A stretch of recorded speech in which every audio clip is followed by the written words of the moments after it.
Gracias por continuar con nosotros. Eso es el Boulevard con Pablo, periodismo responsable, pero eso sí, para ciudadanos, para crear ciudadanía. Hablemos del proceso electoral venezolano al más alto nivel intelectual y con la mayor de las propiedades intelectuales. Qué bueno que nos visita el profesor Anthony Gutiérrez Rubí, un gran investigador, estudioso de la comunicación política. Ya les decía yo de una experiencia en el campo de la investigación, de la asesoría en comunicación política, profesor de múltiples maestrías, de las principales maestrías de comunicación política, y lo ubicamos y lo atrapamos. Y no, profesor, con su permiso, usted tiene que venir al Boulevard a analizarnos el proceso electoral venezolano. Gracias por aceptar, profesor. ¿Cómo se siente? Muy bien, buenos días, muchas gracias. Buenos días. Buenos días. Lo de la República Catalana fue unos afectos. A veces los cariños traicionan a uno. Fue un exceso. Sí, pero eso es un pequeño desliz. Fue un pequeño desliz, pero mío. Lo digo es para salvar al profesor de estas cosas que tiene, perdón, hay que decirlo. El profesor Anthony Gutiérrez es el autor de posiblemente el artículo publicado en España más leído sobre el tema de la monarquía, específicamente la persona y las actuaciones del rey Juan Carlos. Doy ese dato que estaba para la entrevista, estuve mirando y me llamó la atención. Bienvenido, profesor. Gracias de nuevo por estar en este programa, por invitarme, estoy muy contento. ¿Qué debemos destacar? ¿Qué le llamó más la atención del proceso electoral venezolano? ¿Si hay alguna sorpresa o todo más de lo ocurrido estaba más o menos dentro de cierta lógica esperada? Bueno, ha sido un proceso que ha estado bajo el síndrome de la muerte de Chávez y del impacto sociológico, emocional y político y las consecuencias que ha tenido el fallecimiento del presidente Chávez, ¿no? Por lo tanto, podríamos decir que es un proceso excepcional y diferente, ¿no? Y por otra parte, la segunda característica es la profunda y radical división en dos mitades del país. Es cierto, como ha dicho el presidente Maduro, que se gana aunque uno tenga un solo voto más. Pero cuando uno quiere ser presidente de un país, necesita algo más que un solo voto. Se necesita una capacidad para unir a la sociedad, una capacidad para gestionar de manera plural y de manera abierta los recursos del Estado, una manera de darle un horizonte colectivo al país, ¿no? Y en estos momentos este es el gran desafío. El presidente Maduro ha sido proclamado presidente en medio de una gran discusión sobre desde el uso de los recursos del Estado para la campaña del chavismo, pasando por el recuento y algunas irregularidades que han llevado incluso a Capriles a pedir un recuento manual de voto a voto, pero a lo que se enfrenta Maduro, el presidente Maduro, es a una profunda división del país y deberá de dar muestras de su capacidad, no de liderazgo del chavismo, que ha sido reducido en 8 puntos en relación al capital que recibió, es decir, es menos líder del chavismo que Chávez, sino en su capacidad de liderar el país, y lo tiene partido, lo tiene dividido. Hay un aspecto en eso, tomando en cuenta esa línea de pensamiento que usted plantea, esa reducción que se produjo en semanas entre la muerte de Chávez y las elecciones, 3, 4 semanas. ¿Podría eso seguir afectando el liderazgo de Maduro y quizás entonces gobernar en cierta forma con minoría? Yo creo que... Su experiencia política en eso. Yo creo que al exhibir tanto la figura de Chávez, al ponerla permanentemente como un voto, digamos, de recuerdo, ¿no? Un voto a la herencia de Chávez, ¿no? Al presentar hasta la saciedad el protagonismo, las virtudes, el estilo de Chávez, ha puesto más en evidencia que él no es Chávez. Es decir, ese exceso, que quizás era la única estrategia posible para llegar a la victoria, para mantener, para amarrar el voto del chavismo, por otra parte le ha debilitado hasta el extremo, porque ha dejado en evidencia permanentemente que Maduro no tiene ni la personalidad, ni el atractivo, ni la intencionalidad, ni la habilidad, ni retórica ni política que tenía el presidente Chávez, ¿no? Por lo tanto, yo creo que Maduro es hoy un presidente de un país dividido y más debilitado políticamente en un momento en el que Venezuela se enfrenta a problemas muy graves, ¿no?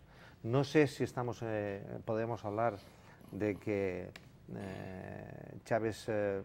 Maduro tenga que gobernar en minoría. Veremos su capacidad de cohesión de todas las fuerzas chavistas, pero es indiscutible que hoy Maduro es presidente, pero menos líder de su país y de su partido. Ahora, él propuso la noche de que dijo que había ganado, se anunció que había ganado, él propuso una unificación, pero al mismo tiempo puso una semillita de división al denunciar lo que le había propuesto Capriles. O sea que eso puede seguir afectándolo. Sí, yo creo que Maduro se enfrenta a un reto para el que por el momento no vemos cualidades ni capacidades, ¿no? Que es el reto de unir el país. Sí, y unir al partido, como usted muy bien señala. Hay un fenómeno que me llama mucho la atención, bueno, y usted de alguna manera lo explica ya, y es que uno esperaba que el síndrome de la muerte de Chávez se tradujera en una mayor votación o un apoyo por lo menos similar. El voto de homenaje, claro, el voto sentimental. El voto sentimental, una votación similar a la que fue en octubre, pero obviamente este elemento de que la sobreexhibición de Chávez pues disminuye la figura de Maduro afectó, quizá habrían otros factores que nos gustaría que usted nos pudiera exponer y además relacionarlo con el crecimiento de la oposición y de Capriles, porque si bien es cierto que se redujo la votación por el chavismo, pues se incrementó en una proporción significativa el voto a favor de la oposición y de Capriles en este caso. Es que un movimiento político basado en el hiperliderazgo, en el caso del chavismo con Chávez, hiperliderazgo, evidentemente queda condicionado a la suerte del líder. Y si el líder no está, ese movimiento queda totalmente debilitado. Entonces yo creo que un movimiento personalista de hiperliderazgo o se transforma en un movimiento político de fondo, con liderazgos corales y compartidos, con estructuras sólidas de creación de opinión y con capacidad de gestión, o va a ser fagocitado por sí mismo. Entonces yo creo que Maduro se enfrenta a muchos desafíos, entre ellos en convertir un movimiento en una organización política, convertir casi una emocionalidad, un sentimiento, unas masas en unas multitudes inteligentes. Entonces, veremos la capacidad de Maduro sobre todo porque hay una gran pobreza claro, en el chavismo fuera de claro, lo que era la persona claro, de Chávez. No hay un liderazgo compartido, aunque bueno, hay un líder. El pero presidente de la Asamblea podía haber sido un candidato con otra solvencia, ¿no? Pero, en fin, yo creo que Maduro se enfrenta a muchos problemas y me parece que, como Javier apuntaba, el crecimiento de Capriles ha sido muy espectacular. Sí. Un líder con todo en contra, con una sobreexposición mediática permanente, con una campaña hasta la extenuación de exhibición pública de lo que ha sido Chávez y su trayectoria, sus funerales, ese gran spot permanente, ese spot constante alrededor de las exequias de Chávez. Pues a pesar de todo eso, Capriles ha tenido un gran resultado y ha demostrado dos cosas que me parecen que son importantes. Uno, que a pesar de todos los recursos del Estado y de toda la fuerza política del chavismo y de toda la presión y de toda la exhibición de concertación de poderes, judicial, legislativo, incluso militar, a favor del chavismo, hay una energía democrática en Venezuela que quería cambio, que pide y que pide otra manera de gobernar y una mejor democracia.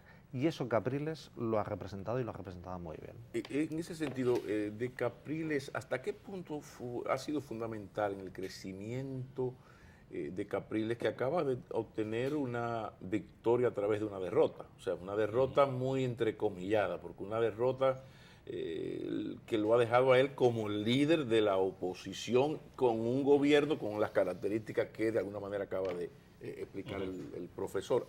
¿Qué explica el ascenso de Capriles? Pero también si es posible que en esto tenga que ver algo que le habíamos observado a Capriles, que era como muy el dirigente de estos tiempos, el tipo saludable mentalmente, que no se ve para nada resentido, tolerante, la actitud correctísima de cuando perdió hace unos meses, que dijo, no, nosotros perdimos, espérense.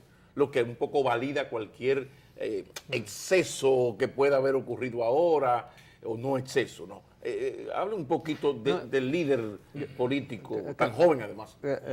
Capriles yo creo que representa la modernidad y representa a una Venezuela pujante, creativa, dinámica.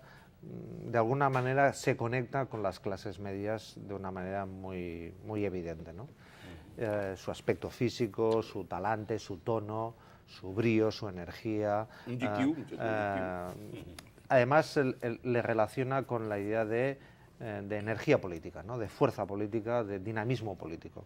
Creo que representa muy bien a una Venezuela que hoy es la mitad del país y que se reconoce y se representa en él.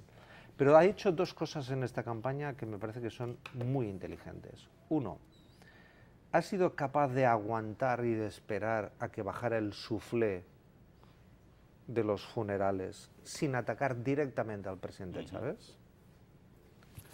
Ha comprendido que Chávez tiene ya un lugar no solo en la historia de Venezuela, sino en el corazón de los venezolanos.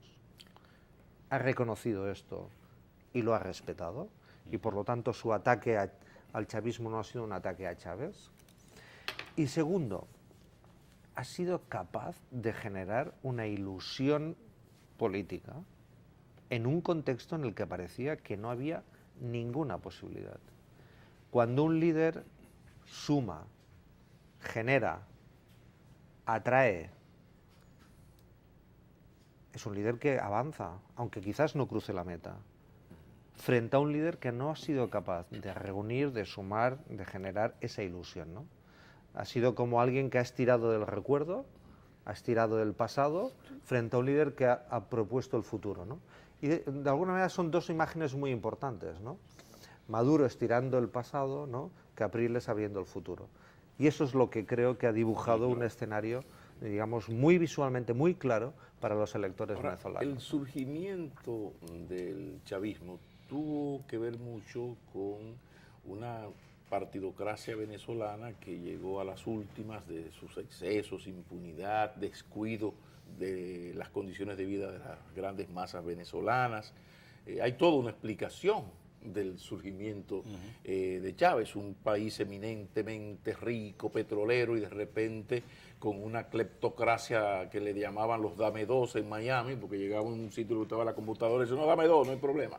Pero un grupito, un porcentaje pequeño, y el pueblo venezolano empobrecido, y parte del éxito de Chávez tiene que ver, yo lo llamo el 21.6, que es el porcentaje de reducción de la pobreza en 99, 2010. Ahora, la pregunta es, porque todo parece que se inició con estos resultados, se inició el proceso de transición hacia un partido diferente al de Chávez, dentro de 6 años, que es un segundo en la vida de un país.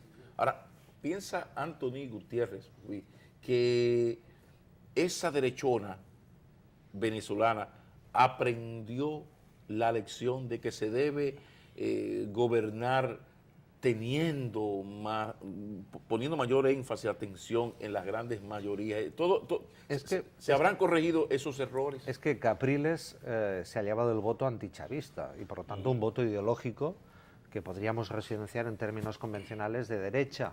Pero sí, Capriles no representa a la derecha, a esa derechona sobre todo.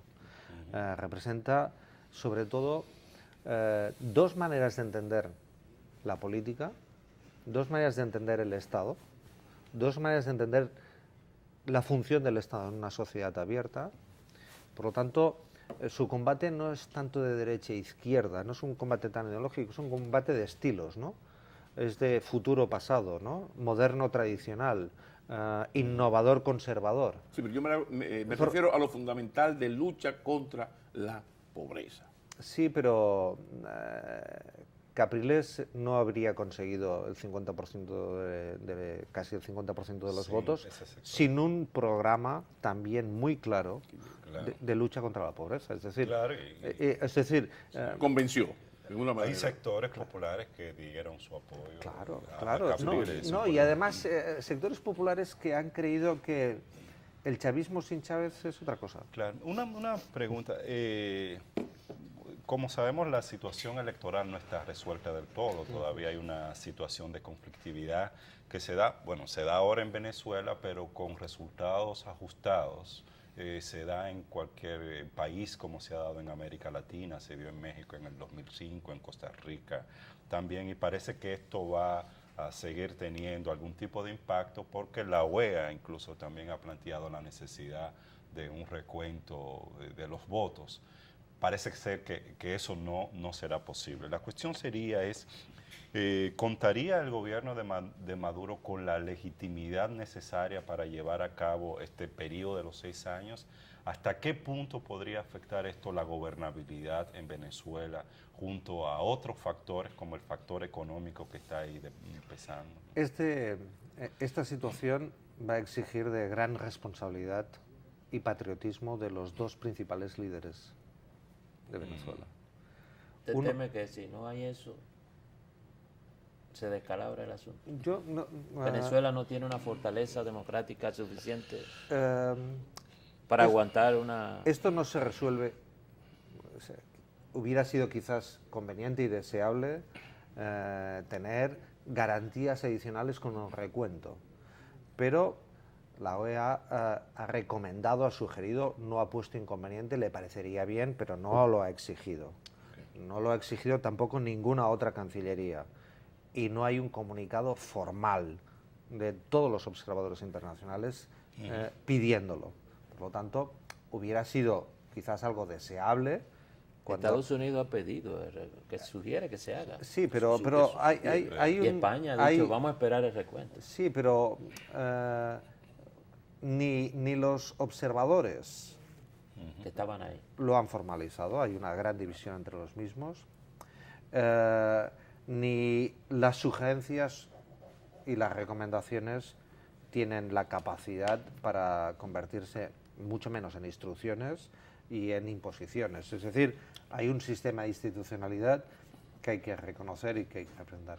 Yo creo que hubiera sido bueno y conveniente que incluso las prisas para el reconocimiento formal del presidente le debilitan, no le fortalecen. Así es. Y que hubiera sido además conveniente que los dos líderes hubieran dado una buena imagen al mundo entero y a Venezuela de que a pesar de la fuerte discrepancia acordaban un proceso adicional de seguridad, de confianza, de credibilidad en el proceso electoral. Creo que hubiera sido conveniente y creo también que no va a suceder.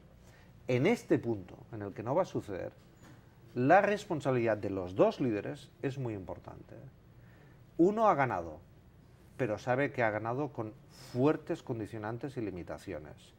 Y el otro debe de ser consciente de hasta dónde puede llevar su poder, porque más allá de la legitimidad o no del presidente, más allá de la confianza que pueda tener Capriles en que quizás en una competición abierta, sin el impacto del chavismo y de los funerales, sin la presión de los recursos del Estado, hubieran tenido posibilidad. Más allá de todo eso está Venezuela y está el futuro del país, ¿no?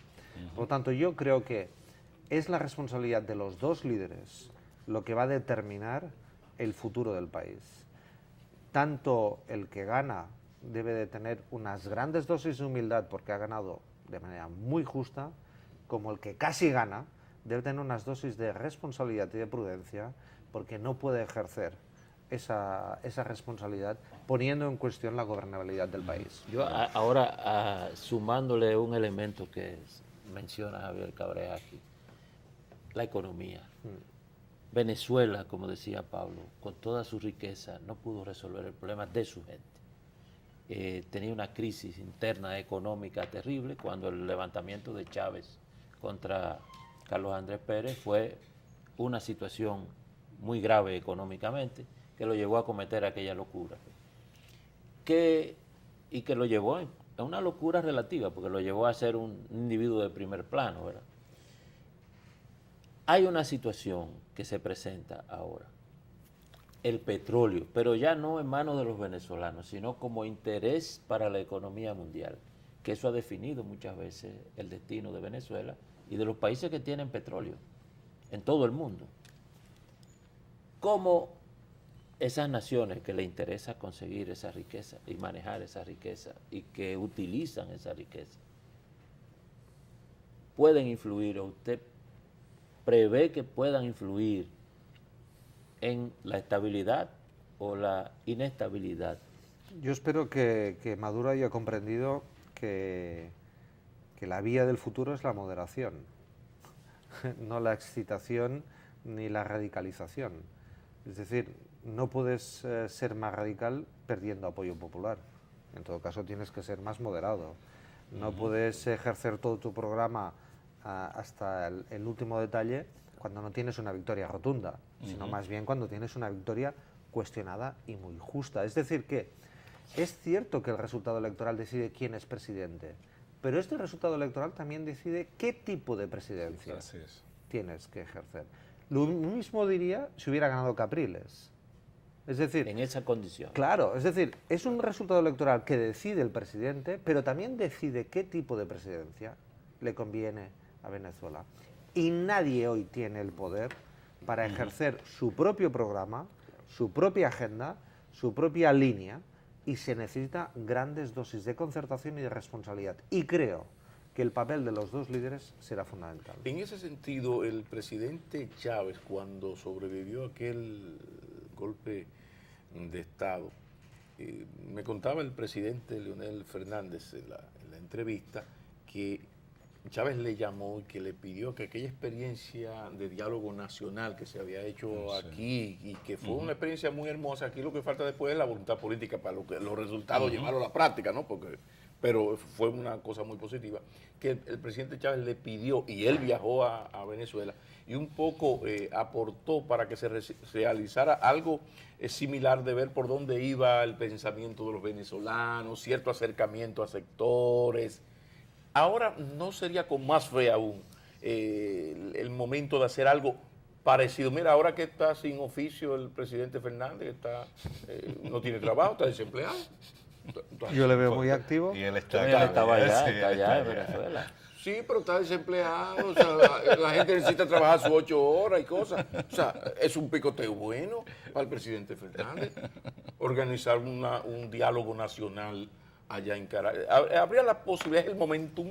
No, yo creo sinceramente de que el liderazgo de Maduro y de Capriles se va a poner en cuestión y va a ser juzgado en función de cómo administren la victoria y la derrota. Porque esto es muy paradójico. Es una victoria con sabor a derrota para Maduro y es una derrota con sabor a victoria para Capriles. Por lo tanto, los dos tienen que administrar aspectos positivos y negativos en la gestión. Cómo administren ese resultado dependerá no solamente de la gobernabilidad de Venezuela y por lo tanto estos 6 años, sino su liderazgo. Ahora es el momento de los líderes. El momento de las elecciones acabó. Ahora es el momento de elegir presidente y ya está resuelto. Ahora es el momento de los líderes. Quien tenga mayor capacidad de gestionar como le conviene al país, aunque sea diferente a lo que le conviene a la fuerza política que te ha llevado o que te ampara, ese se lleva el liderazgo político del país. Claro, Incluso podría suceder, y creo que no es descartable, que el liderazgo opositor de Capriles, si lo gestiona de manera inteligente, le convierta de facto en el segundo presidente del país, en el factor referencial indiscutible. Como segundo presidente. Sí, claro, es decir... el contrapeso al... Claro, es decir, ya no es solo el líder de la oposición, sino un líder que por muy poco pudo ser, como ser presidente, y que representa al 50% de los votos. Ahora, Quizá ¿en qué el influye? problema en este caso es que esa cantidad de votos de la oposición no se traduce, por la característica de estas elecciones, en una representación en las instituciones de la democracia venezolana. Es decir, todavía el chavismo, como usted mismo señalaba, tiene el control absoluto a nivel del Congreso Nacional. Las gobernaciones, por ejemplo, están en poder del chavismo y eso podría llevarlo a tratar de ejercer una presidencia donde ese poder se ponga de manifiesto. Ese es un problema que está ahí latente. Sí. Como el mismo problema de que Maduro no tiene el control del partido de Chávez y muy posiblemente haya una tendencia hacia posiciones radicales buscando precisamente cohesionar a ese liderazgo chavista en torno a él. Es decir, él va a estar moviéndose en ese escenario donde hay una situación nacional que demanda diálogo y concertación porque estamos en un país polarizado, pero al mismo tiempo un partido con una situación de tensión y de división y un control absoluto de los poderes. Entonces, ese es un problema. Sí, es un problema que además tiene una traducción en el territorio muy particular. Porque es cierto que ha sido 51-49 o 50 y medio, 49 y medio, pero eso no ha sido igual en todos los territorios. Exacto, también. Es decir, hay territorios en donde claramente uno de los dos gana con 10 o 15 puntos. Así es. Por lo tanto, el país, hay regiones enteras que han votado Capriles. Así es. Claramente, no con medio punto de diferencia, sino con Así con un porcentaje muy significativo. Es decir, que aunque tengas la gobernación de ese territorio, de esa provincia, de esa región, te encuentras con un electorado que votó al candidato que hoy ha perdido, ¿no? Por lo tanto, más que nunca es necesario una gestión prudente del poder recibido. Porque es un poder que el electorado te ha dicho que es un poder limitado, un poder condicionado y un poder que debe de ser ejercido con moderación y no con radicalidad. ¿Y cómo influye, perdón, cómo influye a su manera de ver estas cosas? Ha sido interesante la visión del profesor. Esto es el bulevar. No sé por A qué su se manera. sorprende. No sé por qué se sorprende. Lo interesante son sus preguntas. Es un vanilejo, o sea, ¿tú entiendes? O sea, aquí Vanilejo, no viene vanilejo. cualquiera. El profesor pone, ¿tú entiendes? Libros sobre Obama, el portal más leído del mundo, y abajo y visitó el Boulevard de la República Dominicana. Perdón. No, pero hay una, ¿en qué influye a su modo de ver la situación venezolana? El hecho de que son dos partidos pero diferentes. O sea, Maduro, aun cuando tenga las condiciones que señalaba Javier ahora, de un partido que va a tener gente que quiere seguir adelante. Y, conocimos el asunto que hubo entre Cabello y Maduro, y que si eres tú, que si soy yo. Bueno, eso no se queda ahí. No. Pero también tenemos en el otro extremo a Capriles, que no es un partido propiamente, es un conjunto de partidos. O sea, hay una situación que no se puede decir es el Partido Reformista o el Partido de la Liberación Dominicana y el Partido Revolucionario Dominicano. No. Es un reguero de partiditos de un lado y de otro, porque el chavismo también era... Yo creo que va a haber un proceso de reordenación del espacio político. Y seguramente, tanto para gobernar estos 6 años como para hacer una oposición responsable, con capacidad de cogobernación en algunos territorios y en algunos temas, se necesitarán estructuras de partido más fuertes, más sólidas, más amplias, ¿no? con bases más fuertes, ¿no?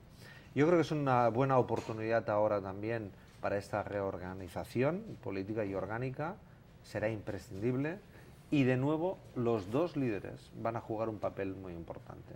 Yo creo que hay la oportunidad de hacer un centro reformista, de un espacio, digamos, podríamos llamar de centro moderno en el entorno venezolano alrededor de Capriles. Capriles ahora tiene un gran capital, espero que lo sepa administrar para diseñar un nuevo sujeto político, y Maduro va a tener muchas dificultades para dirigir el espacio político del chavismo. Final, atención, clase política, estudiantes, políticos y otros. Viene clasecita de comunicación política para bachilleres. Profesor, tómese su tiempo. Aciertos, desaciertos más destacados de ambos líderes. Las metidas de pata que uno dice, pero no, que no debió hacer, eso cómo va a ser. O caramba, qué correctamente hizo este boleto. Viene comunicación política para bachilleres en el Boulevard. 111, ¿verdad? 111, sí. Yo creo que el principal error de Maduro ha sido una gestión del intangible de Chávez, muy burda, muy simple, muy básica, ¿no? El episodio del pajarito lo refleja de una manera muy clara, ¿no? Y creo que eso ha sido su principal déficit y que lo ha puesto en evidencia. Es decir, la campaña ha dejado en evidencia un hombre que nos parecía un hombre discreto, sensato, sereno, de una cierta profundidad, por estar detrás, digamos, del líder, de ser el contrapunto, lo ha dejado en evidencia. Ha parecido menos líder de lo que es y ha quedado bastante desnudo respecto a sus propias cualidades. Entonces yo creo que este ha sido el principal error de Maduro, que ha tenido, yo creo que un cierto reflejo, porque el chavismo sin Chávez no es chavismo, es otra cosa. Y el principal acierto de Capriles, si lo pongo así, un error y un acierto, porque creo que de alguna manera el que ha perdido tanto ha cometido algún error y el que ha ganado tanto ha tenido algún acierto, ha sido no dejarse llevar por el antichavismo visceral, tan propio de países y de situaciones tan confrontativas, ¿no? Y atacar bien a Maduro, dejar muy en evidencia las limitaciones de Maduro. Y creo que ha sido una buena estrategia. Ha hecho unos buenos mítines, ha demostrado una buena capacidad de retórica y de oratoria pública, ¿no? Una gran energía. Y yo creo que el principal activo en este sentido de Capriles ha sido saber cuál era el adversario principal, si el fantasma del que se fue o el presente del que estaba, ¿no? Él tiene aspecto como de ser de estos dirigentes políticos que quizás por jóvenes se deja asesorar, o estoy equivocado. Tiene esa apariencia, por la experiencia, algún amigo que lo esté asesorando. ¿Qué Bueno, experiencia yo creo que es un tiene? tipo preparado, ¿eh? Un tipo preparado que utiliza equipos, ¿eh? Que le gusta tener, digamos, equipos, pero también tiene un gran instinto, que le hace un líder en ese sentido muy certero. Pero algunas frases de esta campaña tienen el ADN de la profesionalidad extrema de equipos que le han ayudado, sin lugar a dudas, para el diseño de frases, de mensajes. Bueno, yo creo que ha sido una buena campaña para él. Ahora, él está vinculado a una de las familias más poderosas de Venezuela, incluso en el área de las comunicaciones. Los Capriles son famosos por... Sí, quizá quedan algunos tenían una de la aspectos editorial. ahí en el debate, por ejemplo, el liderazgo de Venezuela a nivel internacional que jugó este país con Chávez, si va a poder seguirlo desempeñando, sobre todo en América Latina.